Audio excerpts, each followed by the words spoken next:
To have a great garden often requires a lot of prep beforehand. I planted a bunch of seedlings for our garden, as well as for my mother-in-law, parents, and sister. I even had a bunch to share with my neighbors in my Buy Nothing group.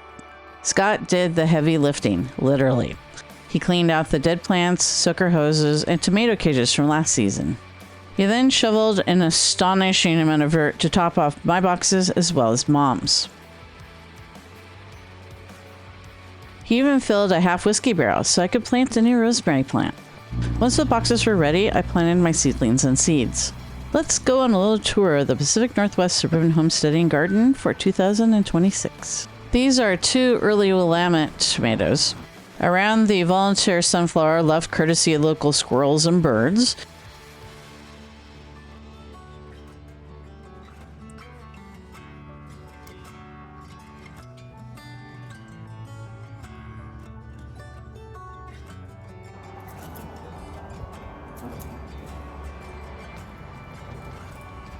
I planted a couple of extra basil plants, marigolds, and some Thai basil.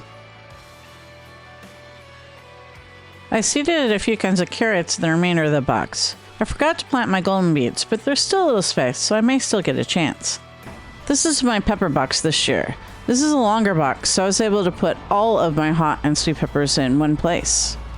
So what peppers did I plant this year?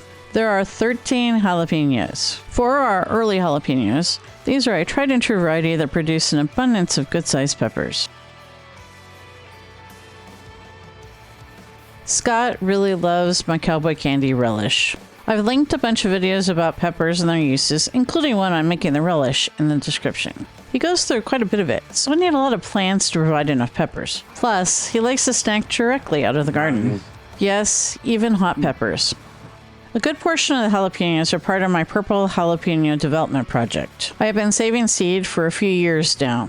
It all started when I could no longer buy new seed from my usual seed suppliers. This variety is a hybrid, so unlike open pollinated plants, the saved seeds can produce plants that may or may not be like the parent plant. 2 plants I put in are just purple jalapenos from the seed saved from the last of the purchase seed I had. The rest are test plants. I'm looking for plants with purple leaves and stems plus purple flowers. The peppers themselves obviously are purple, although they do turn red when fully ripe.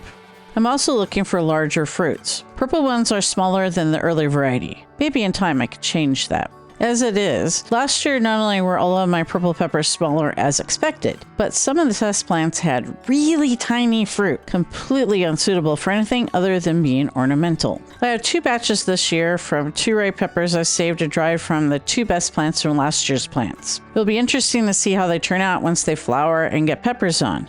I already have more consistency in the plants being more purple than in previous years. The rest of the box contains habaneros, pepperoncinis. I'm going to try pickling those again this year. Pickling yellow, or however you pronounce it. These are from a free packet from the seed company, so I thought I'd give them a try. And finally, you have my sweet peppers. I have bullnose, California Wonder, King of the North, and Peace Bells pretty much look alike. They are green bell peppers that turn red. And finally, ones that are yellow and ripe, Zolostisty peppers. Maybe I should only plant varieties with names I can pronounce if I'm going to make videos about it. We have a lot of bell peppers because we like to pre-cut and freeze them so we can use them over the winter. Moving on. I planted Blue Lake pole beans this year. I used seed I saved from a previous year. I gave the new seed to my sister Jem. It'll be interesting to see if hers do better than mine since my seed is a few years old. Scott rigged an experimental trellis system for this year. Pole beans get pretty tall and heavy. We will rig twine from stakes. We will need to add more, of course, but this is enough to mark the rows for now. We will then run the twine up to the PVC pipe zip tied to the fence posts. Next, we have cucumbers. I'm probably not going to make fermented pickles this year, so I picked Diva and Muncher variety cucumbers. They're smooth skin rather than bumpy like pickling cucumbers. They likely will overwhelm my flimsy tomato cages, like in previous years.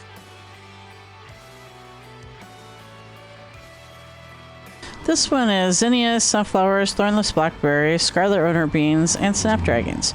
That's kind of my catch-all for the odds and ends I wanted to try this year.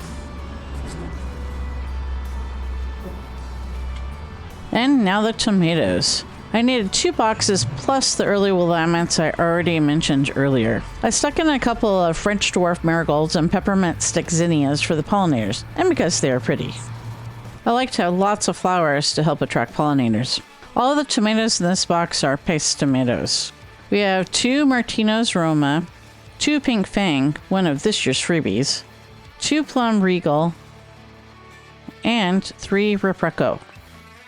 I make a lot of tomato sauce, so these are useful for my main use of tomatoes. Paste, or plum tomatoes, contain less water, so they cook down more quickly, making them ideal for sauce or tomato paste making. In the next box, I have regular sized general purpose tomatoes.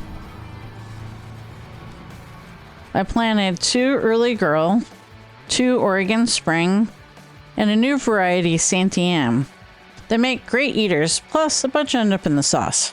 In the middle of the box are the petunias I planted last year. These are supposed to be annuals, but we had such a mild winter that they didn't die back. I've never had that happen before. Next we have 2 Silets tomatoes, another new variety. Technically it's the second year on these, but last year we had such an odd year for tomatoes that this and the Oregon Spring didn't get a fair trial. I normally don't grow big slicers. I didn't realize when I ordered them that they were supposed to be big. We'll have to see how they do. Finally, we have our sugary hybrid cherry tomatoes, one of Scott's favorite snacks. The next box is pretty much just strawberries and volunteer sunflowers. I did stick in a couple of Thai basil for the pollinators though. The final box is about half asparagus. After eating a few spears, we cut back the ones that went to seed and topped off the box. A couple of spears have since poked up. The rest of the box is where I stuck a few petunias, California giant zinnias, and my rhubarb I started from seed.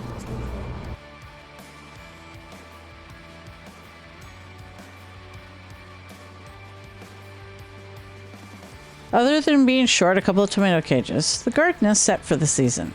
Scott even had time to place the soaker hoses we use for watering.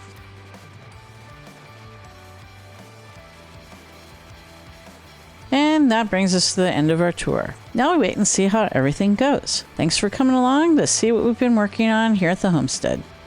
Thanks for watching. Please like and subscribe. Till next time, be curious, keep an open mind, and never stop learning.